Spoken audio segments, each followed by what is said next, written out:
పరిశుద్ధుడా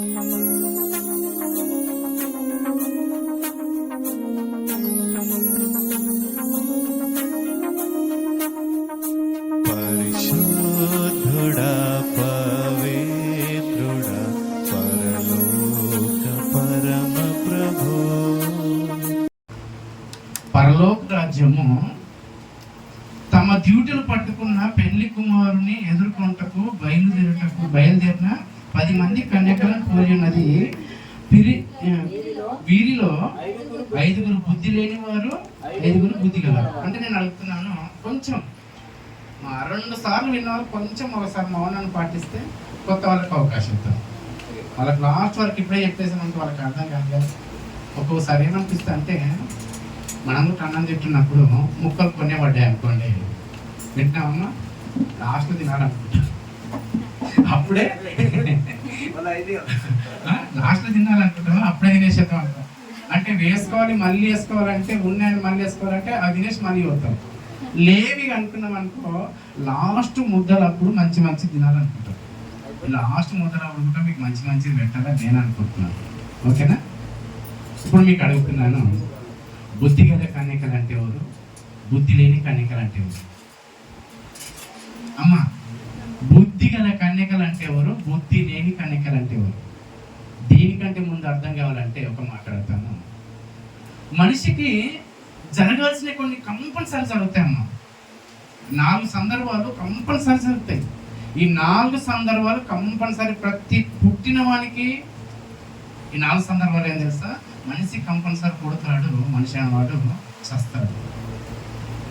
మనిషి అనేవాడు బ్రతికితే దేవుని కోసం బ్రతికితే పరలోకానికి వెళ్తాడు, బ్రతకకపోతే నరకానికి వెళ్తాడు. అంటే బ్రతుకు మనిషి జీవితం ఎక్కడ ఉందంటే ఈ 4 సందర్భాల్లో ఉంది.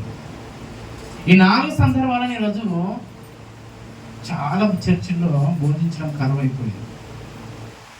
ఎప్పుడు దీవెనలు, ఆశీర్వాదాలు అని మన సొంత శరీరం కోసం చెప్తున్నారు, కానీ ఆత్మకు సంబంధమైన మాటలు ఈరోజు చాలా తక్కువైపోయాయి, కరువైపోయాయి. కాబట్టి ఆత్మ సంబంధమైన మాటలు నేను మీతో మాట్లాడాలని ఇష్టపడుతున్నాను. మీ అందరూ చాలా జాగ్రత్త వింటే ఆత్మీయతలో చాలా అదృష్టవంతులు అవుతారని నేను కోరుకుంటున్నాను. కాబట్టి పరలోక రాజ్యం అనేది ఒకటే రెండ. ఇప్పుడు నేను అడుగుతున్నాను, ఈ 2 రెఫరెన్స్లతో ఈరోజు వాక్యం అంతుంటుంది. మత్తయి సువార్త 25 మొదటి వచనం 2వ వచనంతో ఈరోజు మొత్తం వాక్యం అంటుంటారు. ఓకేనా? వీలైతే మళ్ళీ ఆదివారం చెప్తున్నారు, లేకపోతే మళ్ళీ శుక్రవారం చెప్తున్నారు. దీన్ని మాత్రం మొత్తం అర్థమయ్యేంత వరకు విడిచేదే లేదు కదా. ఎన్నోసార్లు చెప్పి అన్ని ఆపేస్తున్నాను. ఇది మొత్తం అర్థమయ్యేంత వరకు. కనుక పిల్లలు నేను అడుగుతున్నాను, అందరూ ఎన్నిసార్లు చదివారా మీ బైబిల్ అంతా? పరలోక రాజ్యము అనేది ఒకటే అంట. ఇక్కడ వచనము పరలోక రాజ్యము. పరలోకం వేరు, రాజ్యం వేరా, లేకపోతే పరలోక రాజ్యం అనేది ఒకట? అందరినీ నేను ప్రశ్నిస్తున్నాను. పరలోక రాజ్యం అనేది ఒకటే, అందులో 2? పరలోకం వేరు, రాజ్యం వేరు, లేకపోతే పరలోక రాజ్యం అనేది ఒకటేనా? మాకేం తెలియదు అన్నట్టుంటుందా?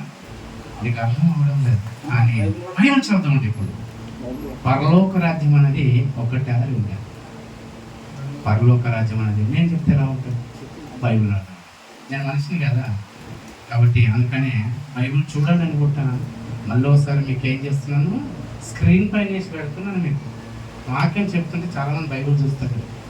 కనుక పిల్లరా, పరలోక రాజ్యం అనేది మీరు ఒకటి అంటుంది. కాబట్టి ఇప్పుడు చూద్దాం, ఈ వాక్యంలో ఎంత జ్ఞానము దాగి ఉందంటే పిల్లరా, ఇదిగో చూడండి ఒకసారి. ఇప్పుడు చదువుతాను మీకు అర్థమయ్యేటట్టు.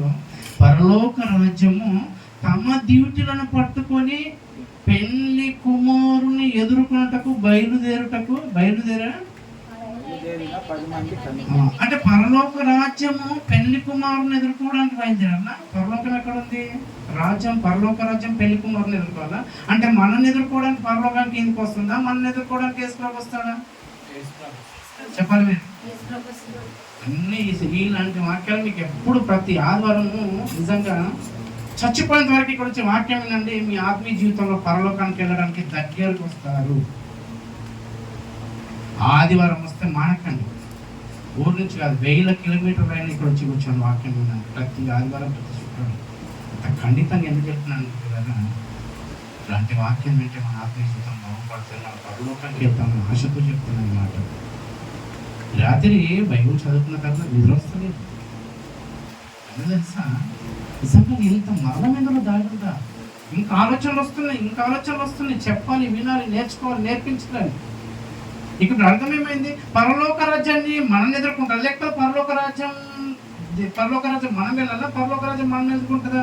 మీరు చెప్పాలి. అర్థమవుతుందా? పరలోక రాజ్యాన్ని ఇక్కడ ఏమని చూడండి, పరలోక రాజ్యము చాలా అన్నమాట అనుకరణకి చదివిస్తున్నాను, నొక్కి చదివిస్తున్నాను. పరలోక రాజ్యము తమ డ్యూటీలను పట్టుకున్న 10 మంది పెళ్లి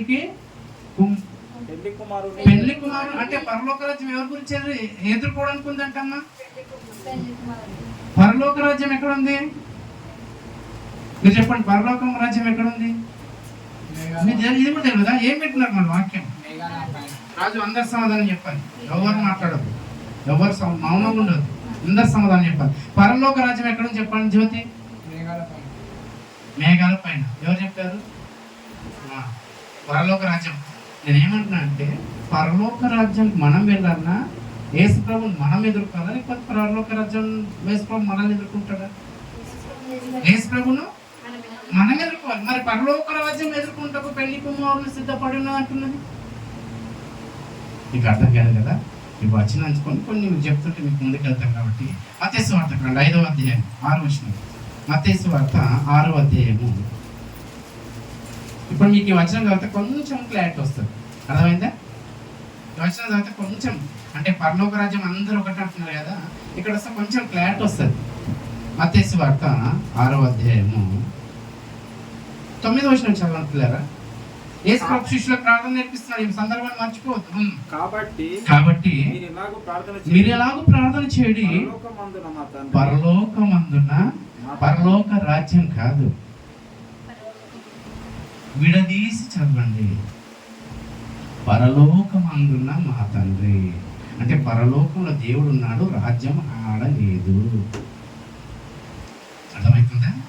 మీకు అర్థమైందా? విడిపోయిందన్నమాట. విడిపోయిందా లేదా? ఇంకా మీకు ఏమైనా డౌట్ ఉందా?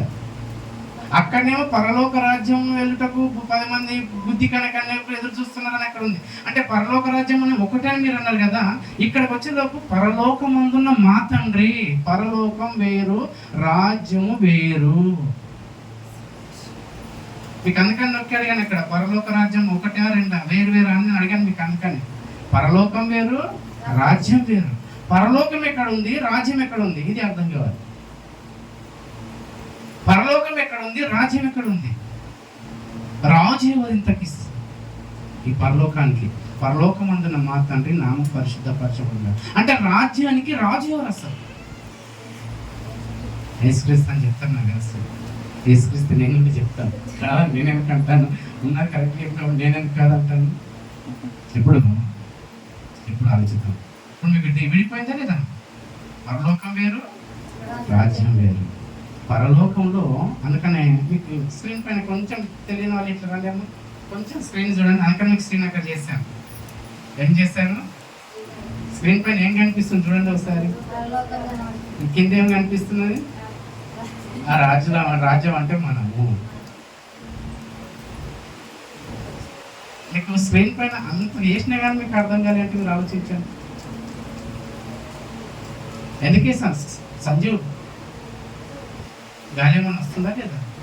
గాలి రాకుండా నేను తిరగబోతున్నావు. ఇంత మంచి వాక్యం వింటుంటే కళ్ళు తెరిచారు. ఓకేనా? మీకు ఎందుకు వేసాను స్క్రీన్ పైన, టీవీలో ఎందుకు వేసాను? మీకు అది చూస్తున్నా మీరు చెప్పడం లేదంటే ఇప్పుడు ఏం చెప్పాలి చెప్పండి? పరలోకం వేరు, రాజ్యం వేరు. అర్థమైందా? మనకు కలిపి కరగోలులాగా పెట్టేస్తున్నాం వాక్యం. అర్థమవుతుంది? విడదీయాలి వాక్యాన్ని. అంటే పరలోకంలో దేవుడున్నాడు, యేసుక్రీస్తుని ఎదుర్కోవడానికి పెళ్లి కన్యకలు ఎవరు? మనము. ఆ రాజ్యం మనం యేసు ప్రభువుని మనం ఎదురు చూడాలి. అది ఎక్కడ? పరలోకం మన నుంచి మనం ఎదుర్కొని పోదు. యేసు ప్రభు వస్తుంటే యేసు ప్రభుని ఎదుర్కోవడానికి కన్యకలుగా సంఘంగా మనం ఎదుర్కోవాలి యేసు ప్రభును.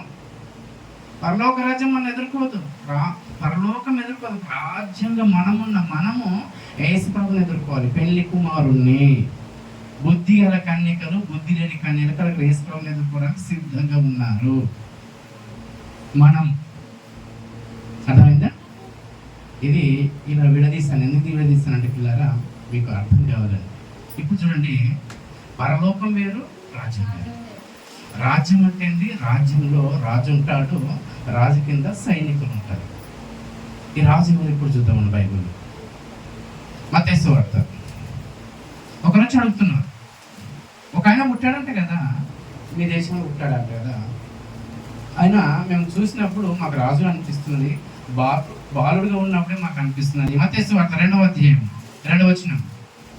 మత్తయి సువార్త 2వ అధ్యాయం 2వ వచనం. పుట్టినప్పుడే కొంతమంది జ్ఞానులు వచ్చి యేసు ప్రభువు గురించి ఏం మాట్లాడుతున్నారు చూడండి అక్కడ.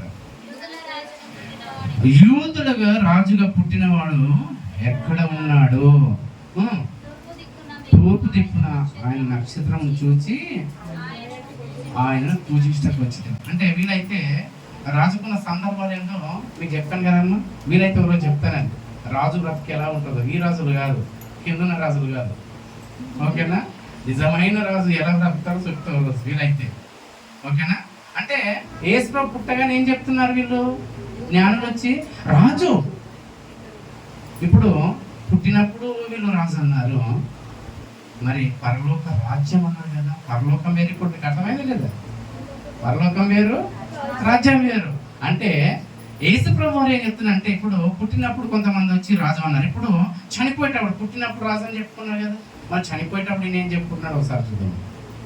యోహాను సువార్త 18:33. పిలాతు తిరిగి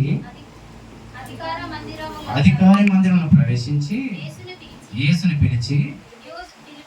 పిలిపించి యూదుల రాజు నీవేనా అని ఆయన అడగగా, యేసు నీ అంతటా నీవే మాట చెప్తున్నావా?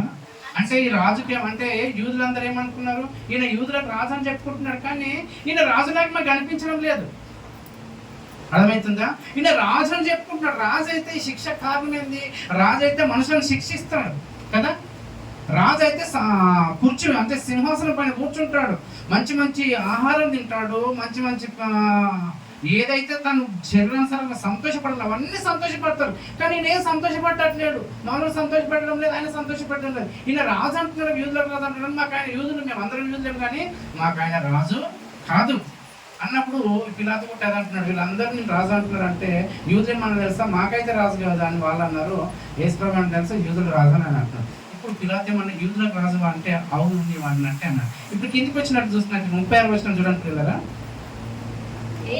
యేసు నా రాజ్యము ఈ లోక సంబంధమైనది కాదు, నా రాజ్యము ఈ లోక సంబంధమైనది అయితే నేను యూదులకు అప్పగింపబడకున్నట్లు నా సేవకులు పోరాడుదురు, గాని నా రాజ్యము ఇహమందైనను కాదను. అందుకు పిలాతు నీవు రాజువా అని ఆయన అడగగా, యేసు నీవన్నట్టే నేను రాజునే, నీవు అంటున్నావు కదా, నేను రాజునే. మరి వీళ్ళందరూ రాజు అంటున్నారు, వాళ్ళు రాజు కాదని వాళ్ళు అంటున్నారు, యూదులందరూ రాజు కాదంటున్నారు. నేను రాజునే కదా పిలాతు, నేను రాజునే కదా. నువ్వు రాజు అయితే ఒకరిని తీర్పు తీర్చాలి, కానీ నువ్వేమో తీర్పుకు లోబడుతున్నావు కదా. ఒకరిని తీర్పు తీర్చాల్సింది రాజు అయితే నువ్వు తీర్పులో ఉన్నావు కదా, నువ్వు ఎలా రాజు అవుతావు అన్నట్టు పిలాతుట ఏమైపోయాడమ్మా, కొంచెము అలా అయిపోయాడు. ఇప్పుడు ఇంకో వచనం చూద్దామండి. మార్క్స్ వార్త. రాజ్యం గురించి చెప్తున్నానమ్మా. పరలోకం అంటే, పరలోకంలో ఎవరు ఉంటారమ్మా? పరిశుద్ధుడు పరిశుద్ధుడు పరిశుద్ధుడు అని దేవుడు ఉంటాడు అక్కడ. అర్థమైందా? ఇప్పుడు ఈ రాజ్యానికి రాజు ఎవరమ్మా? ఇప్పుడు ఎవరు పిలాతు దగ్గర ఏమన్నారు, నేను రాజును, పరలోకం వేరు. ఇంకెవరికైనా కన్ఫ్యూజన్ ఏమో ఉందా? పరలోక రాజ్యం అనేది ఒకటే అనేది ఇంకేమైనా కన్ఫ్యూజన్ ఉందా? మార్క్స్ వార్త 1వ అధ్యాయము 14వ వచనం.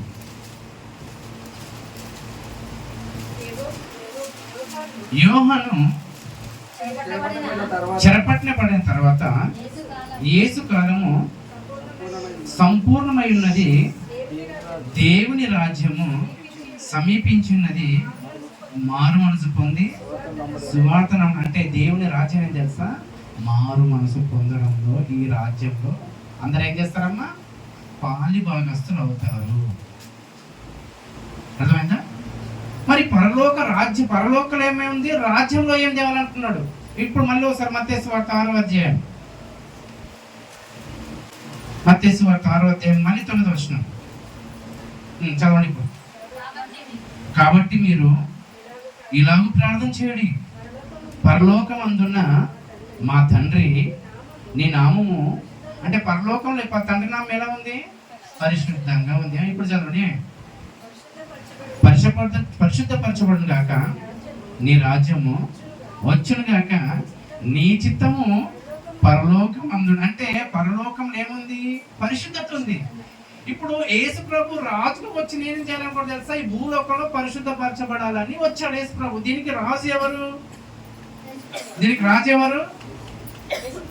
ఈ రాజ్యానికి రాజు ఎవరు? దేనికి రాజు? పాపాన్ని జయించి పరిశుద్ధతలోకి తీసుకురావడంలో ఈ రాజు. అర్థమైందా? యుద్ధం వస్తే 2 వర్గాలు వస్తున్నప్పుడు ఆ యుద్ధంలో వచ్చిన ఆ వర్గాన్ని అంతా చంపి గెలిస్తే ఆ యుద్ధంలో రాజు గెలిచాడంటారు. కానీ ఈ రాజు ఏ రాజు తెలుసా? పాపంలో ఉంటే, పాపంలో ఎవరైతే ఉంటారో ఆ పాపాన్ని జయిస్తున్నప్పుడు ఆ రాజు యుద్ధం చేస్తున్నాడని గుర్తుకు రావాలి. అర్థమవుతుందమ్మా? ఇప్పుడు అబద్ధాలు మాట్లాడుతున్నావు. నువ్వు అబద్ధాలు మాట్లాడుతుంటే ఇక్కడ యేసు ప్రభు ఓడిపోతున్నాడు. ఎప్పుడైతే నువ్వు అబద్ధాన్ని నేను మాట్లాడవద్దు ఈ రోజు నుంచి అని అనుకొని అబద్ధాన్ని విడిచిపెట్టు, ఆ రోజు యేసు ప్రభు గెలిచాడు ఈ రాజ్యంలో. ఆ రాజ్యంలోనికి నువ్వు ఒక సైనికుడుగా రాబడుతున్నావు, ఒక సైనికురాలుగా రాబోతున్నావు. ఇప్పుడు ఆలోచించండి పిల్లరా, ప్రతిరోజు ప్రతి క్షణము యేసు ప్రభుని ఎంతమంది ఓడిస్తున్నారు బాప్తిసం తీసుకుంటారు? యేసు ప్రభు రాజ్యంలో మనం బాప్తిసం తీసుకొని చేరాము, కానీ యేసు ప్రభు వెన్నుపోటు పొడుస్తున్నాం ప్రియులారా. యూదా కంటే ద్రోహులం మనం. ఇస్కరీతు యూదా ఒకసారి పొడిచి మనం యేసు ప్రభుని అప్పగించలేము, కానీ ప్రతి క్షణము నువ్వు బాప్తిసం తీసుకొని నీ కళ్ళతోని, నీ ఆలోచనతోని, నీ మనసుతోని, నీ ప్రయత్నాలతోని, నీ పనులతోని ఎంతగా యేసు ప్రభును వెన్నుపోటు పొడుస్తున్నావు నువ్వు చూడు ఒకసారి. ఆ రాజ్యంలో చేరి ఆ రాజుని చంపడానికి ఇష్టపడుతున్నాం అంటే ఎంత ద్రోహం అండి. యేసు ప్రభు రాజ్యంలో చేరి యేసు ప్రభుకే మనం మాట వినలేకపోతున్నాం అంటే చూడండి. అర్థమైందా? అందుకనే ఇందులో ఇప్పటివరకు నేను పోయిన ఆదివారము ముగించానని చెప్పానమ్మా, వాక్యం ముగించానని చెప్పానా? లేదు, ఇంకా ఉందని చెప్పాను. రాజు కొన్ని ఆయన యాడ్ చేశాడు, నిజమైన వాక్యాన్ని యాడ్ చేశాడు, ఇంకా కొన్ని నిజమైన నేను చూపిస్తూ ముందుకెళ్దాం. ఓకేనా? అర్థమైందా? కొన్ని యాడ్ చేస్తాడు. నేను ఈ వారం అవి చెప్పాలనుకున్నాను, అవి యాడ్ చేశాడు. ఓకేనా? సంతోషం. నేను ఇంకా కొన్ని యాడ్ చేసుకుంటూ ముందుకెళ్తాను. నేను ఏం చెప్పానమ్మా? ఇప్పుడు బుద్ధి గల కన్యకలు అంటే ఎవరు? బుద్ధి లేని కన్యకలు ఎవరు? మళ్ళీ ఇక్కడ రండి, మత్తయి సువార్త 25వ అధ్యాయం 1వ వచనం నుంచి. పరలోక రాజ్యము తమ డ్యూటీలు పట్టుకొని పెళ్లి కుమారుణ్ణి ఎదుర్కొంటకు బయలుదేరిన వీరిలో ఐదుగురు బుద్ధి లేని వారు, ఐదుగురు బుద్ధి గలవారు. అంటే వీళ్ళు ఎవరన్నా రమ్మంటమ్మా? 5గురు బుద్ధి గలవారు ఎవరు? బుద్ధి లేని వాళ్ళు ఎవరు చెప్పండి అమ్మా? ఎన్నిసార్లు విన్నారు మీరు? దయచేసి మీ నోరు తిరగండి ఈరోజు. బుద్ధి గలవారు అంటే ఎవరు? బుద్ధి లేని వారు అంటే ఎవరు? బుద్ధి అంటే బుద్ధి లేని వారు అంటే ఎవరు చెప్పండి? నువ్వు అంటే పరిశుద్ధ. ఇంకా ఇంకా బుద్ధి అంటే బుద్ధి లేని వారు అంటే 5గురు బుద్ధి లేని వాళ్ళు ఉన్నారంట, 5గురు బుద్ధి ఉన్న వాళ్ళు. ఈ బుద్ధి లేని వాళ్ళు ఎవరు? బుద్ధి ఉన్న వాళ్ళు ఎవరు? దేవునితో సాహసం చేస్తారేమో? చేస్తున్నావా లేదా? చేసి మళ్ళీ ఏం చేస్తున్నావు? మా బుద్ధి ఉందా? వాక్యం వింటాము, మళ్ళీ వైపు ఫీజు చూస్తాము. వాక్యం వింటాం, మళ్ళీ ఫోన్ చూస్తాం. వాక్యం వింటాం, మళ్ళీ అబద్ధాలు మాట్లాడతాం. వాక్యం వింటాం, మళ్ళీ జగడం మాట్లాడతాం. వాక్యం వింటాం, మళ్ళీ మనకు బుద్ధి ఉందా? బుద్ధి లేదా? మళ్ళీ బుద్ధి లేనప్పుడు బుద్ధి నేర్చుకోవడానికి వచ్చి మళ్ళీ బుద్ధి లేని దాకా మళ్ళీ బయటకు తయారవుతున్నాం. అర్థమైందా? దయచేసి బుద్ధి అంటే ఏం తెలుసా? మీకు ఎందుకు అడుగుతున్నాను తెలుసా? ఇంకా కింది చదవను, కొంచెం ఇక కింది చదువుతానని అర్థమైతే. బుద్ధి లేని వారు డ్యూటీలు పట్టుకొని తమతో కూడా నూనె తీసుకొని పోలేదు. బుద్ధి గలవారు తమ డ్యూటీలతో కూడా సిద్ధలోను నూనె తీసుకొని పోయారు. చాలు. అంటే ఇప్పుడు మీకు అర్థమవుతుందా? బుద్ధి ఉన్న వాళ్ళు నూనె తీసుకుపోయారంటే, బుద్ధి లేని వాళ్ళు నూనె తీసుకుపోయారు. నూనె అంటే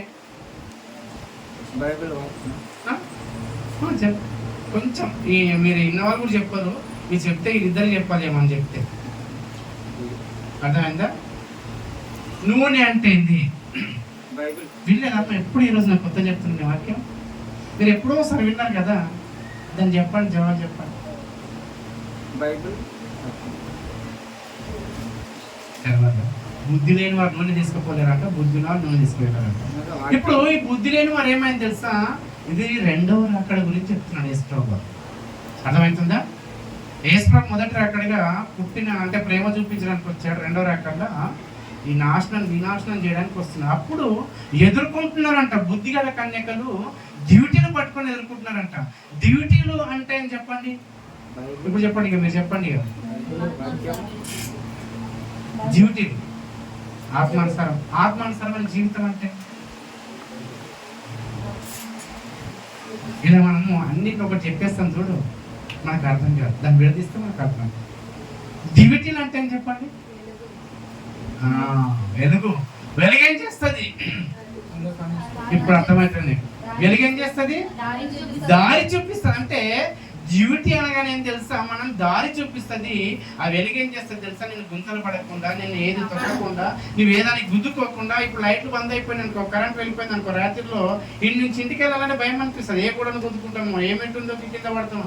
అంటే డ్యూటీ అనగా లేనిది వెళ్తురు ఏంటంటే నువ్వు వెళ్ళడానికి నీకు మార్గము కరెక్ట్గా అనిపిస్తే నువ్వు ఆ మార్గంలో వెళ్తావు. వెలుగంటే ఏంది? మార్గం. వెలుగంటే ఏంది? మళ్ళీ ప్రశ్న. ఇప్పుడు అర్థమైందా? వెలుగంటే వెలుగు దారి చూపిస్తుంది. ఇప్పుడు సూర్యుడు ఉంటాడు కాబట్టి మనం వచ్చేస్తాం. అది చీకటి ఉంటే ఇట్లా లైట్ లేకపోతే రాలేము. అంటే వెలుగు ఏం చేస్తుందంటే మనకు దారిని చూపిస్తుంది.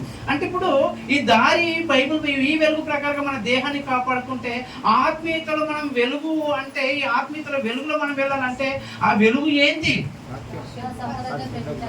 అది అక్కడ యోహాను పత్రిక, మొదటి యోహాను పత్రిక 2వ అధ్యాయము 9వ వచనం చదవండి అమ్మా. ఒక్క నిమిషం చదవండి ఒకసారి, తీయండి, అందరు తీయండి. వెలుగు అంటే మీరు ఏమన్నా డ్యూటీ అనగానే ఏందమ్మా? ఇప్పుడు మీకు ఏమర్థమైంది? వెలుగు కదా. వెలుగు డ్యూటీ అనగానేంది? వెలుగు అంటే బైబిల్ ప్రకారంగా ఎలా ఆలోచించాలంటే, వెలుగులో ఉన్నవాడు ఎలా నడుస్తాడంటే, అంటే వెలుగు అనుసారంగా చర్చికి వచ్చిన వాడు ఎలా నడవాలంటే ఇక్కడ చెప్తున్నారు. చదవండి. చర్చికి వచ్చిన వాడు వెలుగులోకి వచ్చినట్టు, ఈ వెలుగులోకి వచ్చిన వాడు ఎలా నడవాలో బైబిల్ చెప్తుంది. ఇప్పుడు చదవండి. వెలుగులోనున్నానని చెప్పుకొనొచ్చు తన సహోదరుని ద్వేషించువాడు ఇప్పటి వరకు చీకటిలోనే ఉన్నాడు. బుద్ధి లేని కనుక ఎవరు తెలుసా? తన సహోదరుని ప్రేమించని వాడు బుద్ధి లేని వాడు. ఇప్పుడు అడుగుతున్నాను, మీ అన్న అంటే మీకు ఇష్టమా? మీ చెల్లెలంటే మీకు ఇష్టమా? మీ అక్క అంటే మీకు ఇష్టమా? మీ తమ్ముడు అంటే మీకు ఇష్టమా? మీ నాన్న అంటే మీకు ఇష్టమా? మీ అమ్మ అంటే మీకు ఇష్టమా? మనం ద్వేషిస్తున్నాము. బుద్ధి లేదు మనకు. వెలుగంటే ఏం చెప్పండి? తన సహోదరుని ప్రేమించడం వెలుగంటే. అర్థమవుతుందా? సహోదరుని ప్రేమించడం వెలుగు. ఇప్పుడు మనము పరలోకానికి వెళ్ళాలంటే మనకు లైట్ కావాలంటే ఆ లైట్ ఏంటంటే సహోదరుని ప్రేమించడము. నిన్ను వల్ల నీ పొరుగు అని ప్రేమించాను ఊరికని చెప్పలేదు యేసు ప్రభు. నీ ఎప్పుడైతే నీవు సహోదరుని ప్రేమించావో నీవు చీకట్లో ఉన్నావు, నీ నరకానికి గ్యారెంటీ అని నువ్వు గుర్తుపెట్టుకో. ఎన్నిసార్లు చర్చకొచ్చినా నరకానికి. బుద్ధి లేని కన్యకలు ఏం చేస్తున్నారని తెలుసా? తన సహోదరుని ప్రేమించడం లేదు. ఇది అర్థం చేసుకోవాలి బైబిల్. బుద్ధి లేని కన్యకలు మనకేమి ఇప్పుడు నేను చెప్తాను. బుద్ధి లేని కన్యకలు, బుద్ధి ఉన్న కన్యకలు ఎవరంటే చెప్పారు తెలుసా? బుద్ధి గల కన్యకలు అంటే ఎవరు తెలుసా? ప్రతిరోజు బైబిల్ చదువుకుంటారు, ప్రతిరోజు ప్రార్థన చేసుకుంటారు. అది నూనె అని చెప్పారు. నేను నూనె చదువుకోవట్లేదు, ప్రార్థన చేయొద్దని అంటలేదు. కానీ నూనె అనేది ఏం తెలుసా? నీ సహోదరుని ప్రేమించడము. అర్థమైందా? నీ సహోదరుల్ని ప్రేమించడం అంటే నీ సహోదరుని ప్రేమించడమా? లేదు లేదు, ప్రతి మనిషిని నువ్వు ప్రేమించాలి. నిన్ను ఇలా ప్రేమించుకున్నావు ప్రతి మనిషిని. ఇప్పటి వరకు రాజు అన్నాడు కదా, యేసుప్రభు ఆ రోజుల్లో ఉంటే అన్నం పెట్టని వాడు అంటే క్రైస్తవుడు ఎలా చేయాలి తెలుసా పిల్లలు? ఎక్కడైతే అన్నం లేదు అక్కడ వెళ్ళి పెట్టి ప్లాన్ చేయాలి. ఆఫ్రికాలో లేదు అన్నం, ఒకప్పుడు మన ఇండియాలో కూడా లేదు. వచ్చారు పెట్టారు లేదా? మిషనరీస్ వచ్చారు పెట్టారు లేదా? బట్టలు లేకుండా బట్టలు ఇచ్చారు లేదా? ఆరోగ్యం బాగాలేకపోతే ఆరోగ్యాన్ని ఇచ్చారు లేదా మిషనరీస్? మాది కులం ఎక్కడ ఉండేది? ఊరవతలు ఉండేది. ఊరవతలు ఉండేది. మనకేమి లేదు, చదువు లేదు, దీపం లేదు, బట్టలు లేవు, గోచిగుడ్డ కట్టుకొని తిరగాలి. ఈరోజు పైంట్ వేసుకొని మంచి షర్ట్ వేసుకొని వెళ్తున్నామంటే యేసుప్రభు ప్రేమను పట్టుకొని వచ్చిన మిషనరీస్ భిక్ష ఇది మన దేశానికి వచ్చి. అర్థమవుతుందా? చరిత్ర కూడా బైబుల్ చదువుతున్నాం, కొంచెం చరిత్ర కూడా మనకు తెలియాలి. అంబేద్కర్ గురించి చెప్పారు కానీ ఎంతమంది చెప్పాడు? ఆయనకు మూతికి ముందనంటే ఎంత చీప్. ఇప్పుడు మనము అన్ని ఉన్నాయని మనం అనుకుంటాం. చాలా మంది బట్టలు లేకుండా ఉండే వాళ్ళు ఉన్నారమ్మా, మీరు అర్థం చేసుకోండి. చాలా మంది భోజనం లేని వాళ్ళు ఉంటున్నారు, మీరు అర్థం చేసుకోండి. చాలా మంది ఇల్లు లేకుండా రోడ్ల పైన పడుకునే వాళ్ళు ఉన్నారు. చాలా మందికి షెల్టర్లు అంటే అనారోగ్యంతో ఉన్న వాళ్ళు ఉన్నారు. చాలా మంది బానిసత్వంలో జైళ్ళలో ఉన్నవాళ్ళు. అంటే యేసుప్రభు ఏం చెప్తుంది తెలుసా? నువ్వు ఇలా శరీరానుసారంగా చేసుకుంటా ఆత్మానుసారంగా చెయ్యి అని చెప్తున్నాడు. అర్థమవుతుందా? నువ్వు శరీరానుసారం రెండూ చెయ్యి. నువ్వు ఒకవేళ నువ్వు శరీరానుసారంగా అన్ని ఉంటే వాక్యంతో వల్ల నిలబెట్టు. ఇప్పుడు మనకు అన్నీ ఉన్నాయి, మనకు వాక్యం కావాలి. లేని వానికి ఏం చేయాలి తెలుసా? బట్టలు ఇవ్వాలి, భోజనం పెట్టాలి, వానికి వాక్యం కూడా చెప్పాలి. అర్థమవుతుందా? మనకు అన్నీ ఉన్నాయి, ఇప్పుడు వాక్యం అవసరం. లేని వానికి ఏం అవసరము? దేవుని నమ్ముకుంటాడా? కూరగా అని అంటాడు. నువ్వు వాక్యం చెప్పకుండా వానికి అన్నం పెట్టు, దేవుడు పంపించింది అంటాడు. బట్టలు ఇవ్వు, దేవుడు పంపించింది అంటాడు. మనకేదైనా అవసరం ఉన్నప్పుడు హాస్పిటల్కి వెళ్ళినప్పుడు ఎవరు అడగకుండా అడిగితే ఇవ్వకున్నప్పుడు ఎవడో ఒకటి మనకి ఇచ్చాడంటే ఏమంటాము? దేవుని లాగా ఇచ్చాడు. అంటే ఒకటే కాదు, క్రైస్తవులు చేయాల్సింది రెండూ చేయాలి. యేసుప్రభు బ్రతుకున్న రోజుల్లో బట్టలు ఇచ్చాడంటే ఎన్ని ఇచ్చాడో మనకు తెలుసా? ఎన్నో. యోహన్ గారు ఏమని తెలుసా? ఆయన చేసిన అన్ని రాస్తే భూలోకమే సరిపోదన్నాడు. ఆయన చేసినవన్నీ రాయాలంటే ఈ భూలోకమే సరిపోదు, అన్ని చేస్తాడు యేసుప్రభు. కానీ ఏదైతే అవసరమో అవే పరిశుద్ధాత్మ ప్రేరకంతో మేము రాసామని చెప్తాను. కనుక పిల్లరా, ఇప్పుడు మీరు ఏమనుకున్నారు? ఇప్పుడు నూనె అంటే ఏం చెప్పండి? ఇప్పుడు మీరు మాట్లాడండి. ఇప్పుడు రండి మత్తయి సువార్త 25 ఒక 10 నిమిషాలు ముగించేస్తాను. వీలైతే ఈ మంచి మాటలు నేర్చుకున్న తర్వాత మీరు ఆలోచించాలని ప్రాపేట మనం చేస్తున్నాను. 3వ వచనం చదవండి అమ్మా. వారు 5 బుద్ధి గలవారు బుద్ధి లేని వారు డ్యూటీలు పట్టుకొని తమతో కూడా నూనె తీసుకొని పోలేదు. బుద్ధి గలవారు తమ డ్యూటీలలో సిద్ధలో కూడా. అంటే ఇప్పుడు అమ్మ ఒకసారి చెప్తాను. నూనె అంటే ఇప్పుడు మీకు ఏం చెప్పాను? ఇప్పుడు చనిపోయిన తర్వాత అంటే పోతున్నారు. ఇప్పుడు యేసుప్రభుని ఎదుర్కోవడానికి పోతున్నారు, చనిపోతున్నారు. చనిపోయినప్పుడు మంచివాడిని ఆలోచిస్తారా, ఎక్కువ చెడ్డవాడిని ఆలోచిస్తారా? చనిపోయిన తర్వాత ఏం తీసుకెళ్తారని మనకు తెలిసి చెప్పండి. ఏం తీసుకెళ్తారు మీరు చెప్పండి? భూమి మీద బంగారం సంపాదించి బంగారం తీసుకెళ్తారా? ఏం తీసుకెళ్తారు మరి? ఆ మంచి చేసిన వాళ్ళు యేసుప్రభుని ఎదుర్కోవడానికి వెళ్తున్నారు. మంచి చేయలేని వాళ్ళు చీకట్లో ఉన్న వాళ్ళలో సిద్ధులలో నూనె లేదు. అది లేకపోతే పరలోకానికి నీవు వెళ్ళవు. ఇక్కడ మా చర్చిలో ఉన్న వాళ్ళంతా పిసినారు, లెక్కలేరు. నిజంగా మన పరలోకం ఓపెన్ చెప్తున్నాను నేను. మనం ఇక్కడ వచ్చే వాళ్ళంతా నటన నటన నటన నటన నటనలో ఎవరూ జీవిస్తున్నారంటే చర్చికి వచ్చే వాళ్ళు తప్ప ఎవరు జీవించడం లేదు. ఎంతగా జీవిస్తున్నామంటే సినిమాల్లో అంత జీవించలేము, కానీ చర్చికి ఇక్కడ వచ్చిన మనం చూడండి ఎంత జీవిస్తున్నామంటే దేవుడు మనకేమిచ్చాడు తెలుసా?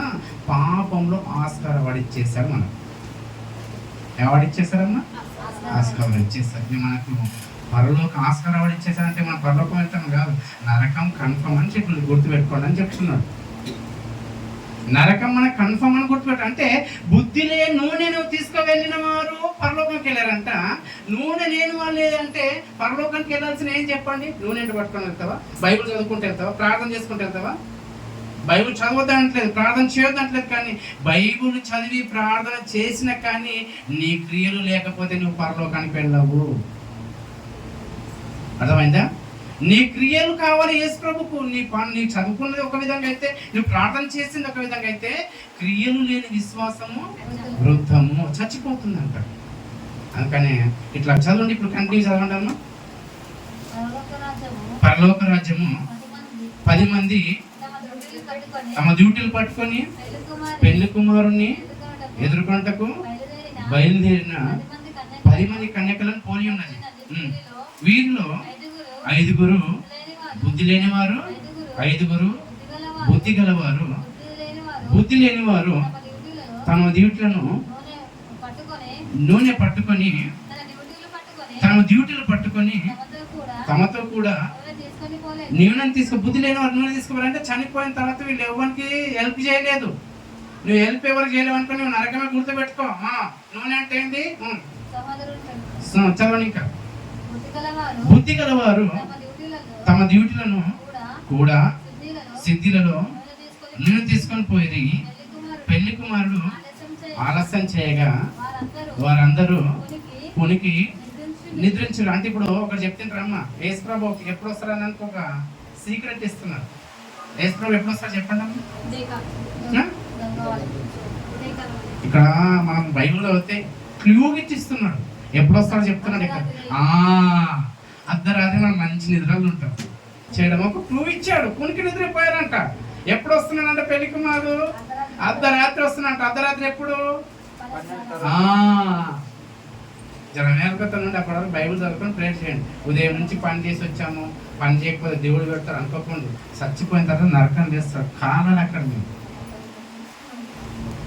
ఖాళీ మాడే అప్పుడు అందరూ ఏమాట తెలుసా, ఏదో మీరు 12 గంటలకు మేలుకుంటారా? మేము ఎప్పుడు అనుకుని తెలుసు 9 గంటలకు మంచి నిద్రలో ఉండి ఆ ప్లేస్లోకి వస్తాం. నరకానికి సిద్ధంగా ఉండి ఎప్పుడు మంచి నిద్రపోతారు కదా, 9 గంటలకు నడుపుతున్నాం, మంచి ఫుల్ నిద్రలు ఉంటాయి. అప్పుడు నీకు నిద్రలు ఉన్నప్పుడు నీకు డోర్ కొట్టిన కూడా నీకు వినిపించదు, వేసుకో వచ్చేది నీకు వినిపించదు. నువ్వు చక్కగా సరే నరకానికి వెళ్తావు. చదవండి అక్కడ 6వ వచనం. అర్ధరాత్రి వేళ ఇదిగో పెళ్లి కుమారుడు అతన్ని ఎదుర్కొని రండి అని ఒక కేక వినబడ్డదంట. ఎప్పుడంటామా? అర్ధరాత్రి వేళ ఒక కేక వినబడ్డదంట. యేసు ప్రభు వస్తున్నాడు. ఎవరు క్రియలు చేస్తారు అంటే మళ్ళీ బైబిల్ చదువుతున్నారు కాదు, మళ్ళీ బైబిల్ ప్రార్థన అనుకోకండి. అర్థమైంటే చదవాలంటున్నాను, ప్రార్థన చేయమంటున్నాను. కానీ ఇందులో ఇప్పుడు చదవండి, కిందికి చదువుతుంది, కంటిన్యూ చేయండి. ఇదిగో పెళ్లి కుమారుడు అతన్ని ఎదుర్కొంటకు రండి అని ఒక కేక వినబడిన. అప్పుడు ఆ కన్యకలందరూ లేచి తమ డ్యూటీలను చక్కపరిచిరి. కానీ బుద్ధి లేని ఆ కన్యకలు మా డ్యూటీలు ఆరిపోయిన గనక మీ నూనెలో కొంచెం మాకు నూనెలో కొంచెం బుద్ధి గల నూనె అంటే ఏమర్థమైందమ్మా ఇప్పుడు మీకు? నూనె అంటే ఇప్పుడు సోదరుని అక్కడ ప్రేమించడం. మరి నూనె అంటే మీకు ఇక్కడ చెప్పి ఇక్కడ మీకు అర్థమయ్యేటట్టు చెప్తారు. ఎక్కడన్నా వచ్చినాము చదవండి. తన కుడివైపున ఉన్న గొర్రెలను ఎవరైనా కొంచెం మంచి చదవండి. తమ కుడివైపున గొర్రెలను ఎడవైపున మేకలను నిలబెట్టెను. అప్పుడు రాజు అంటే ఎవరు? యేసు ప్రభు. రాజ్యం ఎవరు ఇక్కడ అర్థమవుతుందా? తన కుడివైపున ఉన్నవారిని చూచి నా తండ్రి చేత ఆశీర్వదింపబడిన వాళ్ళారా రండి. ఆశీర్వాదం అంటే మనకు లోకంలో ఏం చెప్పిందమ్మా? దేవుడిని నమ్ముకుంటే ఏమొస్తాయని చెప్పారు. ఆశీర్వాదం అంటే ఏం చెప్పారు? బైబిల్ చెప్పింది అది. ఈ రోజుల్లో బోధలు ఏం చెప్తున్నారు? ఇల్లు, మంచి ఇల్లు ఉండాలి, మంచి కారు ఉండాలి, మంచి ఉద్యోగం ఉండాలి, ప్రమోషన్ రావాలి, పెళ్లి కావాలి, పిల్లలు ఉండాలి. మనకి ఎవరు చూసినా నమస్తే నమస్తే 10 మంది ఎప్పుడు పోయినా మనకు ఒక విలువ అంటూ ఉండాలి. మనకు పొలాలు ఉండాలి, బంగారం ఉండాలి, అన్ని విధాలు మనకు ఉన్నప్పుడు ఏమని తెలుసా, ఫాస్ట్ వచ్చి ఏమని తెలుసా, మిమ్మల్ని దేవుడు చాలా ఆశీర్వదించాడు. మిమ్మల్ని చాలా మనం చర్చకి వెళ్తాం. ఇప్పుడు మనందరూ ఆశీర్వదింపబడలేమా? శరీరానుసారి ఆశీర్వదింపబడ్డాం, కానీ ఆత్మీయతలో దరిద్రంలో ఉన్నాం మనం. పరలోకానికి వెళ్ళిన పరిస్థితి మనకు. చదవండి. ఇప్పుడు ఆశీర్వదింపబడిన వాళ్ళు ఏం చేస్తారు? ఆశీర్వాదం అంటే ఇక్కడ చెప్తున్నాడు, నిజమైన ఆశీర్వాదం. కొత్త నిబంధనలో ఆశీర్వాదం అంటే నా తండ్రి చేత ఆశీర్వదింపబడిన వాళ్ళారా, భూమి పుట్టినది మొదలుకొని, చదవండమ్మా, లోకం పుట్టినది మొదలుకొని మీ కొరకు సిద్ధపరచబడిన రాజ్యము స్వతంత్రించుకోండి. రాజ్యం అని ఇక్కడ వచ్చింది, అర్థమవుతుందా? స్వతంత్రించుకోండి. నేను ఆకలి ఉంటిని, మీరు నాకు భోజనం పెట్టితిరి. అంటే ఆశీర్వాదం అంటే ఏం తెలుసా? ఎవడన్నా ఆకలి ఉన్నప్పుడు నువ్వు ఆహారం మనకు పెడితే నువ్వు ఆశీర్వాదింపబడతావు. నాకు దేవుడు ఇచ్చాడు, తింటాను, కుప్పలు ఇంట్లో దాపెట్టుకున్నా అంటే నీవు దరిద్రుడవు అని బైబిల్ చెప్తుంది. అర్థమవుతుందమ్మా? వింటున్నారా? నా తండ్రి ఎవరికి ఇస్తున్నాడు? పరలోకం. నూనె అంటే ఏంది? ప్రార్థన చేసుకోండి. నూనె అంటే ఏంది? ఆశీర్వాదం అంటే ఏంది? రాజ్యం అంటే యేసుప్రభు రాజ్యం. ఆయన బ్రతికున్న రోజులు ఇవి చేశాడా లేదా? రాజు ఇవి చేసి వెళ్ళాడా లేదా? ఆహారం లేని మనకి ఆహారం ఇచ్చాడా లేదా? రాజు యేసుప్రభు రాజు ఇచ్చాడా లేదా? ఇచ్చాడు. 5 రొట్టెలు 2 చేపలు ఇచ్చాడు లేదా? ఇచ్చాడు. ఇంకా దప్పిగొంటిని నీళ్ళు ఇచ్చాడా లేదా? ఇప్పుడు రొట్టె తిన్న తర్వాత కొండపై నీళ్ళు కావాలా లేదా? రొట్టెలు ఒకటి ఇచ్చాడు. మళ్ళీ ఏం చేయాలి? వాళ్ళు ఎక్కిలు పడతాయా లేదా? పడతాయి లేదా? 5 రొట్టెలు 2 చిన్న చేపలు తినేసి వెళ్ళిపోయారు నీళ్ళు తాగడానికి. అరణ్యం కొండపైన మళ్ళీ నీళ్ళు అందరు బాటలు తీసుకున్నారు. మళ్ళీ అక్కడ బాటలు కూడా లేవు. అప్పుడు మీరు దప్పిగొంటరి, దాహం ఇచ్చాను. ఇంకా పరదేశిని అయి ఉంటిని, నన్ను చేర్చుకుంటుంది. అంటే పరదేశం అంటే ఎవరు? దిక్కులేని వాడిని చేర్చుకోవాలి క్రైస్తవుడు. అందుకనే మిషనర్స్ ఏం చేశారు? ఆహారం పెట్టారు, వస్త్రాలు ఇచ్చారు, అనాథాశ్రమాలు తెరిచారు. అర్థమైందా? అంటే దిగంబరణ అంటే బట్టలు ఇచ్చారు. నాకు బట్టలు ఇచ్చితిరి, రోగిని ఇంటిని. డాక్టర్ హాస్పిటల్స్ ఎవరి? మిషనర్స్ ఎవరి హాస్పిటల్స్? చెప్పండి, ఎవరు తెచ్చారు మన భారతదేశానికి హాస్పిటల్స్? మిషనర్స్ కి అర్థం కాలేదంటారా? ఒకప్పుడు మన భారతదేశంలో హాస్పిటల్ లేవు. వచ్చి ఎవరు తెచ్చారు? ఎవరు తెచ్చారు? లేదు నేను మాకేం చెప్పుకుంటాను వద్దామంటే ఎవడు వింటాడు? వింటాడా? రోగిని ఇంటిని మీరు చూడవచ్చు తిరిగి. రోగిని ఇంటిని నన్ను చూడవచ్చు తిరిగి. చెరసాలలో ఉంటుంది. అంటే చెరసాలలో ఉన్న వాళ్ళను ఊరికేనే నిజంగా మన కులం వాళ్ళని ఏం తప్పులు చేసే వాళ్ళంతా చేసి మన కులం వాళ్ళని ఇప్పటికీ నెడుతున్నారు లేదమ్మా? నెడుతున్నారా లేదా? న్యాయం తప్పని, నిజంగా న్యాయం తప్పుతుందని న్యాయాన్ని జరిపించారండి మిషనర్స్ వచ్చి. అర్థమైందా? దిగువ ఉన్న వారిని లేపడానికి వచ్చారు మిషనర్స్. ఇవన్నీ నేనెప్పుడు చేస్తానని మీరు అంటే, ఒకరికి చేస్తే ఇప్పుడు పరలోకానికి 5 గల బుద్ధి గల కన్యకలు ఏమున్నాయంట? నూనె అంటే ఏంటి? ఇప్పుడు చెప్పండి. బుద్ధి గల కన్యకలు నూనె అంటే ఏంటి చెప్పండి? ఇవన్నీ చేయాలి. బుద్ధి లేని వాళ్ళు ఏం చేస్తారని తెలుసా? దాచుకొని రేపటి అనారోగ్యం వస్తే ఎవరిస్తారు? పాడిస్తారా? దాపెట్టుకో. ఇప్పుడు అని పెడితే ఏమైతుంది? ఇంట్లో సంచున్నా అది అనండి అంటారు. మనకు రేపు అయిపోతే ఎవరిస్తాడు? దాపెట్టుకో. ఆడు వెళ్ళిండు, ఆ దవాఖాన ఉంటే మనకు వచ్చిండా? మనం పోదాం పోవద్దు. అరే వాడు దవాఖాన ఉంటే మనకి ఎవరిస్తాడు? బుద్ధి లేదు. ఇది క్రైస్తవులు మన అందరిలో ఉందా లేదు చెప్పండి. ఇప్పుడు మీరు మన అందరిలో ఉందా లేదా? పిసినారితనం ఉందా లేదు చెప్పండి. లేదా? ఉందా? ఉంది. అంటే నీకు బుద్ధి లేదు. ఎన్ని సంవత్సరాల నుంచి చర్చకు వచ్చినా నీకు బుద్ధి. అందరూ ఏమన్నా తెలుసా? వాక్యం ప్రార్థన కాదు నేను చదవద్దు ప్రార్థన చేయొద్దు అంటలేదు నేను. వినండి అమ్మా, మీరు ఇంటికి వెళ్ళిన తర్వాత కొంచెం డిస్కషన్ చేయండి, ఓకేనా? అర్థమైందా? బుద్ధి అంటే ఇప్పుడు ఏం చెప్పండి? నూనె అంటే ఏంది? బుద్ధి అంటే ఏంది? నూనె అంటే ఏం చెప్పండి? చెప్పండి. ఆకలి ఉన్నవానికి ఆహారం పెట్టాలి, దప్పిగా ఉన్నవానికి దాహం. ఇప్పుడు మనం లేమనుకుంటాం కదా, కొన్ని దేశాలకు వెళ్ళి చూడండి, ఆఫ్రికా లాంటి వాళ్ళకు ఆహారం లేదు, నల్లగా ఉంటారు, అడవిలో తిరిగేవాళ్ళు, వాళ్ళకి బట్టలు కుట్టలేవు. దేవుడు ఏమంటుంది తెలుసు, మిషనరీస్ మనకు వచ్చి అనుకుంటున్నామండి. పని చేస్తే మనం చేస్తే ఏది కాదనేది ఉంది చెప్పండి, కాదనేది ఉందా లేదా? మనం చేస్తలేం కాబట్టి మనం ఇలా బరువెక్కిపోయాం, బద్ధకస్తులం అయిపోయాం మనం. అలానే మిషనరీస్ అనుకుంటే ఈరోజు మనకి ఇవన్నీ వచ్చాడియా? దేవుని ప్రేమ ఉన్నవాడు అలా వెళ్తాడు పిల్లరా. నిజంగా వీలైతే మా సంఘం అలాంటి కార్యక్రమాలు ముందుకు వెళ్ళడానికి కూడా మనం అందరం సిద్ధపడదామండి. అర్థమైందా? సిద్ధపడదామండి, సిద్ధపడాలి. పడదామండి కాదు, పడాలి. ఏ క్షణాలు ఏం జరుగుతుందో మనకు తెలియదు. అర్థమైందా? ఇప్పుడు ఏం జరిగాడని తెలుసా? వీళ్ళన్నీ నాకు ఇచ్చారు కాబట్టి ఇదేంటి చెప్పండి, మీ మంచి పనులు ఏంటి? ఈ 7 కార్యక్రమాలు ఏంటి? నూనె, సిద్ధెల నూనె, వెలుగు. అంటే నీ సహోదరుని ప్రేమించడం ఏంటి? వెలుగు, పరలోకాన్ని నడిపించే బాట అది. అర్థమైందా? ఇలా ఇలా ఇవి ఇంత చెప్పాను కదా. ఇప్పుడు బుద్ధి లేని వాళ్ళు ఏం చేస్తున్నారు చూడండి. వాళ్ళ దగ్గరికి ఇప్పుడు మీరు నా తండ్రి చేత ఆశీర్వాదింపబడిన వాళ్ళ రండి అంటే వీళ్ళేమనుకో తెలుసా? ఆశీర్వాదం అంటే ఏంటి? ఎవరికి పెట్టదు, మనం మంచిగా ఉన్నాం సార్, అదే ఆశీర్వాదం. ఆశీర్వాదం ఏంటంటే ఉన్నదాంట్లో కొంచెం వేరే వానికి పెట్టడం ఆశీర్వాదం. అర్థమైందే? ఇప్పుడు చదవండి కిందికి. అందుకు నీతిమంతులు అంటే నీతిమంతులు ఎవరిని అంటారు? ఇవి చేసేవాని నీతిమంతులు అంటారు. ప్రభువా మేమెప్పుడు నీవు ఆకలి కొంటివి, వెండుట చూచి నీకు ఆహారం ఇచ్చితిమి, నీవు దప్పికొంటివి, ఉండుట చూచి ఎప్పుడు దాహం తీర్చితిమి, ఎప్పుడు పరదేశి వంటివి నిన్ను చేర్చుకొంటిమి, దిగంబరి వంటివి ఉండుట చూచి బట్టలిచ్చితిమి, ఎప్పుడు రోగి ఇంటివి, ఉండుట నైనను చెరసాలలో ఉండుటనైనను చూచి నీ యొద్దకు వచ్చితిమని ఆయన అడిగాను. అందుకు ఏ రాజు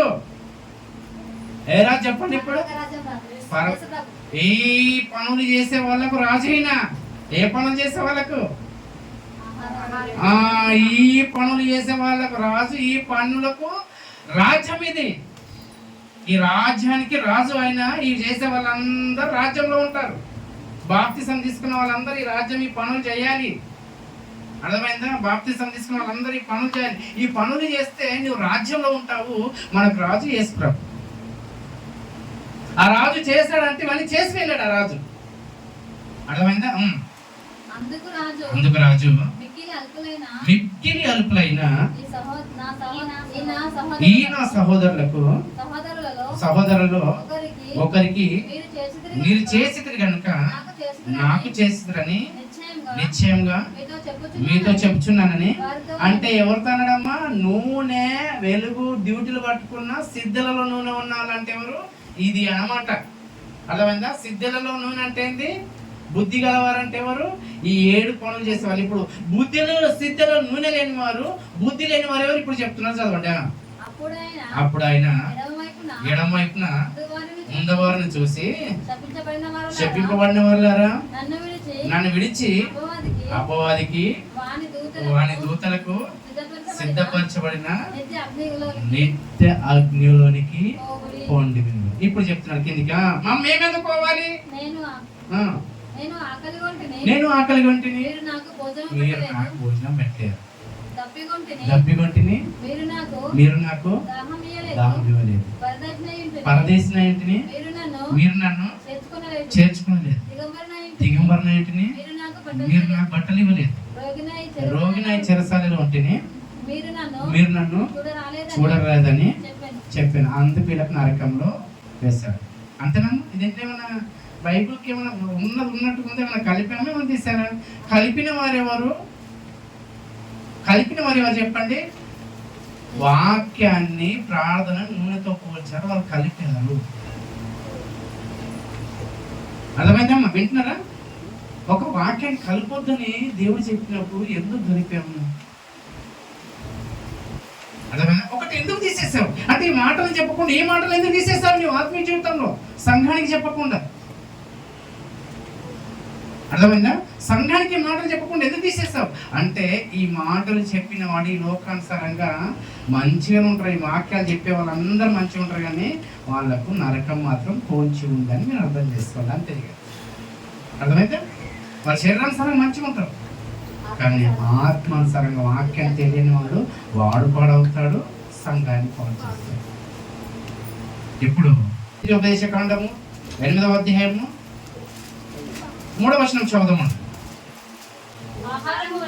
ఆహారములన్నీ కాక యెహోవా సెలవిచ్చిన ప్రతి మాట వలన నరులు బ్రతుకుదరని మీకు తెలియజేస్తున్నాను. అంటే ఒక తిండి కాదు నాయన, తిండితో దేహం బ్రతుకుతుంది, దేవుని మాట చేత ఆత్మ బ్రతుకుతుంది.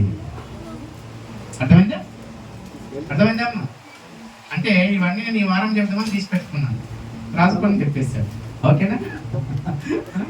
అంటే కొన్ని శుక్రవారం చెప్పినా ఈరోజు చెప్దామని కొన్ని పెట్టుకున్నాను, రాజు చెప్పేస్తారు. అంటే ఆహారం వల్లనే కాదు, ఆహారం ఇవ్వు, ఆహారంతో పాటు దేవుని మాట వలన బ్రతుకుతారు. వీళ్ళైతే టైం ఎక్కువ అయిపోయింది, కానీ మాటతో ఎలా బ్రతుకుతారో మళ్ళీ ఎవరైనా మాట్లాడదు చెప్పుకున్న ముందు. ఇంకా మాటతో ఎలా బ్రతుకుతారని ఆలోచించినట్లయితే పిల్లరా, మాటతో ఎలా బ్రతుకుతారు అంటే ఇప్పుడు ఏం చెప్పారమ్మా? యేసు వరకు మాట చెప్తున్నారు చూడండి. ఎక్కడ మత్తయి సువార్త 4:4. అందుకు ఆయన మనుషుడు రొట్టె వలన మాత్రం కాదు గాని దేవుని నోటి నుండి వచ్చు ప్రతి మాట వలన జీవించను వ్రాయబడి ఉన్నది. నేను అంటే మనిషి రొట్టెతోనే కాదు నాయన, దేవుని మాట చేత కూడా బ్రతుకుతాడు. ఎలా బ్రతుకుతాడు అంటే, నీళ్ళు అన్నాడు కదా, నీళ్ళు అనగా సమరేశ్వరి దగ్గరికి వచ్చేస్తాం. ఫాస్ట్ గా సమరేశ్వరి దగ్గరికి వచ్చేసేస్తాం. 4వ అధ్యాయం యోహాను సువార్త 4వ అధ్యాయం, యోహాను సువార్త 4వ అధ్యాయము 11వ వచనం చదువుతామండి. ఈ సంభాషణ అంతా మీకు తెలుసు కదా సమరేశ్వరి గురించి. ఈ విషయంలో కూడా చాలా చక్కగా మాట్లాడుకున్నాం. సమరేశ్వరిని నశించిన ఆత్మలను వెతికి రక్షించక ఎంత యేసు తొందరపడ్డాడు. యోహాను సువార్త 4:13 చదవడం. అందుకు యేసు ఈ నీళ్లు త్రాగి ప్రతి వాడును మరలా తప్పికొనడు, నేనిచ్చి నీళ్లు త్రాగువాడు ఎప్పుడునూ దప్పికొనడని నేను వానికి ఇచ్చిన నీళ్లు నిత్య జీవమునకై వానిలో ఊరేడి నీటి బుగ్గవలి ఉండని ఆమెతో చెప్పాడు. అంటే ఇప్పుడు నీరు దేంతో పోలుస్తున్నాడు? వాక్యాన్ని ఆహారంతో పోలుస్తున్నాడు, వాక్యాన్ని నీళ్ళతో పోలుస్తున్నాడు. ఇంకో వచనం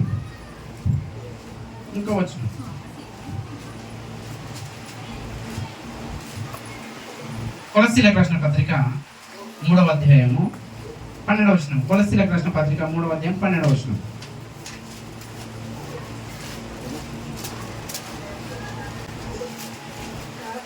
కాగా దేవుని చేత, అంటే ఇక్కడ దేవుని చేత అంటే సిద్ధులలో నూనె ఉన్నవాడు, బుద్ధి గలవాడు ఏం చేస్తా అంటే దేవుని చేత ఏర్పరచబడిన వారు, పరిశుద్ధులను, ప్రియులైన వారికి తగినట్లు మీరు జాలిగల మనసును, దయాళుత్వమును, వినయమును, సాత్వికమును, దీర్ఘశాంతమైన మనసును ధరించుకోండి. వస్త్రాలు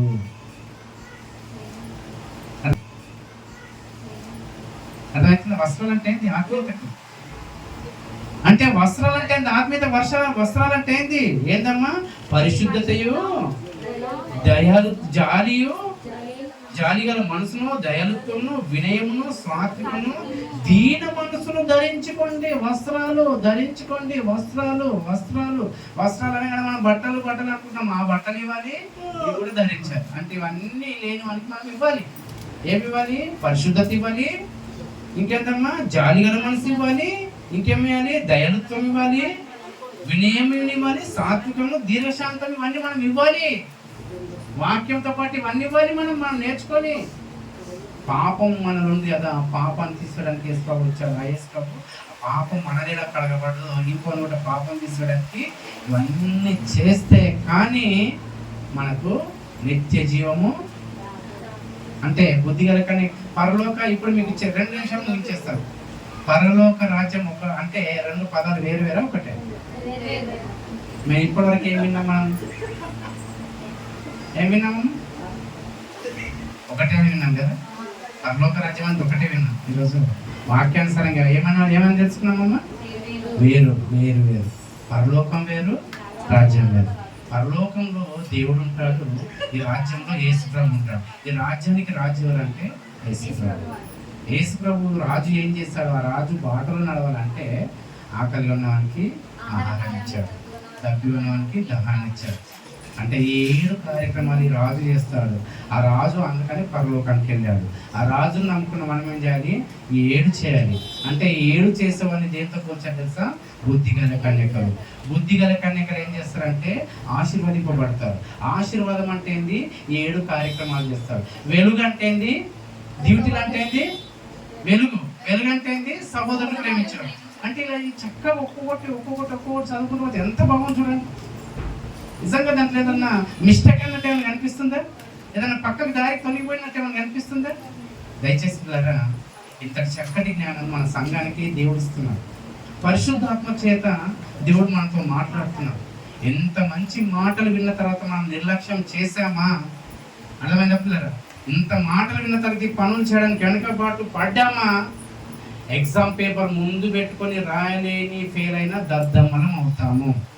ఎగ్జామ్ రాయడానికి ఫెయిల్ అయ్యామనుకో, మనకు క్వశ్చన్ పేపర్ ఇచ్చిన తర్వాత ఆన్సర్ పేపర్ ఇచ్చిపోయిన టీచర్ రాయాలని ఏం చదవలేవారు. అది చూసి నువ్వు ఫెయిల్ అయినావంటే టీచర్ ఏమంటే చెప్పండి, ఏమంటదమ్మా? ఇప్పుడు మీకు అందరికి దేవుడు ఏం చేయాలి తెలుసా? క్వశ్చన్ పేపర్ ఇచ్చాడు, ఆన్సర్ పేపర్ ఇచ్చాడు. ఇప్పుడు ఆన్సర్ పేపర్ ఇచ్చి క్వశ్చన్ పేపర్ ఇచ్చి 2 రాయకుండా నీవు ఫెయిల్ అయితే ఏమంటాడు? మరీ కఠినమైన శిక్షలోకి తీసుకెళ్తాడు మన దేవుడు. అర్థమైందా? వాక్యము మనందరూ అందుకంటే 2000 సంవత్సరాల క్రితం యేసుప్రభు లోకానికి వచ్చాడు, తన రక్తాన్ని కార్చాడు, దేహాన్ని నలగొట్టుకున్నాడు. రాజు ఎలా చచ్చిపోయాడు? ఆ రాజు కింద మనం పని చేస్తున్నాం, మనం అలానే సేమ్ టు సేమ్ చనిపోవాలి. యేసుప్రభు జీవితం మనకు రావాలి. పౌలు గారు ఏమంటారు తెలుసా? నీ శరీరంలో ఏవైతే కొదువు ఉన్నాయో అవి నేను తీరుస్తాను, నేను చేస్తాను. ఏమైనా మిగిలిపోయిన ఉంటే నేను చేయడానికి సిద్ధంగా ఉన్నాను పౌలు గారు అన్నారు. మనం యేసుప్రభు వారు మిగిలించిన కార్యక్రమాలను మనం చేయడానికే సిద్ధపడాలి. అర్థమైందమ్మా? ఇప్పటికీ మీకు అర్థమైంది అనుకుంటాను. పరలోకం వేరు, రాజ్యం వేరు, వెలుగు, ఇంకా చీకటి, ఇవన్నీ ఇలా చదువుకుని పిల్లలు ఎంత బాగా అర్థమవుతుంది. బైబుల్ చదువుతుంటే తినాలనిపించాలి, పడుకోవాలని నాకు అలా అనిపిస్తుంది. అందుకని మీకు చెప్తుంటే నాకు ఇంకెంతసేపు చెప్పాలనిపిస్తుంది. నాకు ఎదురుగా టైం ఉంది, ఏం చేస్తాను? ఇక్కడ పెట్టినా మీరే చూస్తారు, అటు పెట్టినా నేను చూస్తాను. ఎక్కువసేపు చెప్పాను అనుకో, ఎందుకు నాయన సంపత్తులో దొరికామని వదిలేవా అని అనుకుంటాం. ఏం చేస్తాము? పరిస్థితులు కూడా ఉంటాయి. పోయేమన్నా మీరు ఏమైనా పనులు చేస్తారంటే లేదు, అరుగుగా కూర్చోవాలి, ముచ్చట్లు ఆడాలి, టీవీలు చూడాలి, ఏవేవి చేయాలి. కానీ చర్చ మాత్రం 1 గంట ఎక్కువ కూర్చోడానికి ఇష్టపడని మనస్తత్వం ఉందంటే మనము చీకట్లో ఉన్నామని అర్థం చేసుకోండి. అర్థమైందా? కనుక పిల్లరా, ఈ వాక్యము రాజులు ఎలా బ్రతికాడో, ఎలా చనిపోయాడు, మనం అలానే బ్రతకాలి, అలానే చనిపోవాలి. చనిపోతే ఆ రాజ్యంలో ఈ రాజ్యాన్ని తీసుకోవడానికి ఎవరు వస్తారు? యేసుప్రభు వస్తే మనం కన్యకలుగా పెళ్లి కుమార్తెలకు ఎదురుపడాలి. ఇవన్నీ చేస్తాం, మేము వచ్చాము నీకు ఎదురుపడ్డాము. ఇప్పుడు చేయని వాళ్ళు నూనెలు తీసుకోవడానికి వెళ్ళారంట. అంటే అవి చేస్తే కానీ చేయడానికి పరలోకం రాదని తెలుసుకున్న తర్వాత అవి చేద్దామని వెళ్ళారంటే బుద్ధి కలిగా ఏం చేయడానికి? ఓహో, అన్నం లేదు మనకి, అన్నం పెడతాం, దాహం లేదు, అది వచ్చేసలో యేసుప్రభు వెళ్ళిపోయాడు. చేద్దాం, ఇది చేసే చెప్తాం, కొనుక్కొస్తాం అంటే ఇది బుద్ధిగా కన్నా మీరు కొంచెం ఇవ్వరంటే ఇవి ఇచ్చేటియా? మాటలోనే కొంచెం ఇవ్వడానికి ఇది ఇచ్చేదా? ఏమన్నా మనం చేసిన అంటే ఈ కార్యక్రమాలు ఏమైనా ఇచ్చేటియా? ఎవరు చేస్తే వాళ్ళకే. మేము ఏమన్నారు, వాళ్ళు ఏమన్నారు, కొనుక్కొస్తామన్నారు. అక్కడ పోయి పనులు చేసినా వేసుకొని వచ్చాడు, నేను తీసుకొని వెళ్ళిపోయాడు. వీళ్ళు పోయి తలుపు కొడుతున్నారు, తీయవా తీయవా తీయవా అని. నేను ఎన్నడూ ఎరగనుకోండి అన్నాడు. మీరు నా రాజ్యంలో మీరు సైనికులుగా ఆ పనులు చేయలేదు, నేను చెప్పిన పనులు మీరు చేయలేదు, నేను చేసినట్టు మీరు చేయలేదు, కాబట్టి మీరు ఎవరో నన్ను ఎరగను, మా నమ్మకాన్ని ఇస్తానని తెలుసా? 7:21 ఏమని తెలుసా? నేను అద్భుతం చేయలేదా, స్వస్థత చేయలేదా, ధైర్యాలు ఇవన్నీ చేస్తున్నా, అది కాదురా నాయన, ఇవన్నీ చేయడం నాకు అవసరం లేదు, నువ్వు చేయాల్సిందని తెలుసా? ఈ 7 కార్యక్రమాలు చెయ్యి. ఇవి చేస్తే కానీ నీ పరలోక రాజ్యం లేదు, నీకు నూనె లేదు, వెలుగు లేదు, ఏం లేదు. రైట్? ఇప్పుడు ఇంత విన్న తర్వాత మనం అదే పిసినార్థనాలు చేస్తున్నాం అనుకో, మనంతా ఏమన్నా ఎన్ని మాటలు చెప్పినా అది వేస్ట్. అందుకని నిజానికి కదా బుద్ధిగల కనుక ఏం తెలుసా? ఒక మాట చెప్పి ముగిస్తాను. నూనె ఎలారిపోతుంది తెలుసా? షిరిడి పరికి అందరూ వచ్చేవారు, నూనె అయిపోతుంది, ఏం చేస్తున్నారు? ఎవరు వస్తున్నారు? నూనె అయిపోయింది, అందరూ వస్తలేరు. నూనె అయిపోయింది, పర్వతం మెడికల్ వస్తుంది. అక్కడ వాక్యాన్ని అందించడానికి వెళ్తున్నాను, నేను తినడానికి తాగడానికి వెళ్తున్నాను. దాంట్లో మీరు పాలుభాగం వస్తలేదు, ఏం చేస్తాం? మరి బుద్ధి లేదు, మళ్ళీ ఏం చేస్తాం? ఒక్కరుంటే వెళ్ళొద్దా? ఇద్దరుంటే వెళ్ళొద్దా? ఇద్దరే వస్తున్నారు, ఇద్దరి కోసం వెళ్ళొద్దా? ఇద్దరు వస్తున్నారు, శివుడిపల్లి వెళ్ళొద్దా? యేసు ప్రభు ఒక్క ఆమె కోసం వెళ్ళాడు, సమరేశ్వరి కోసం. బావి దగ్గరికి వెళ్ళాడు, 30 కిలోమీటర్లు నడుచుకుంటూ వెళ్ళాడు ఒక్క ఆమె కోసం. నడుచుకుంటూ మనకు ఆటో ఉంది, అన్నీ ఉంది, అన్నీ ఉన్నాయి. ఇక్కడ ఏమైనా పని చేస్తామంటే ఏం పని చేయం, ఇల్లులో పోయి తిని పడుకుంటాం, టీవీలు చూసుకుంటాం, జబర్దస్త్ చూసుకుంటాం, సీరియల్ చూసుకుంటూ పడుకుంటాం. అదే దేవుని సేవలు పడబడితే బుద్ధి ఉందా? ఉల్టా మళ్ళీ నాకే క్వశ్చన్స్ ఇవన్నీ. అయినా పడుతున్నాం, ఏం చేస్తాం? పడాలి, మళ్ళీ ఏం చేస్తాం? అర్థమైందా? దేవుని కోసం ఒక రోజు ఇవ్వక, ఆ రోజులు పని చేసుకుంటాం, ఒక రోజు ఏమవుతుంది? చచ్చిపోతామే మా ప్రాణాలు. అక్కడ పోతే ఏమైతే? దేవుని సేవ పోతే పోని, పరలోకం సరాసరి వెళ్ళిపోదామండి. అర్థమవుతుందా పిల్లలు? మోకరించుకుంది. మన మధ్యలో పెద్దలు బసవరాజు గారు ముందుకు వచ్చి వాళ్ళ కార్యక్రమంలో వాళ్ళ కార్యక్రమం నడిపాను. లైక్, సబ్స్క్రైబ్, షేర్ చేయండి. అందరికీ దయచేసి షేర్ చేయండి.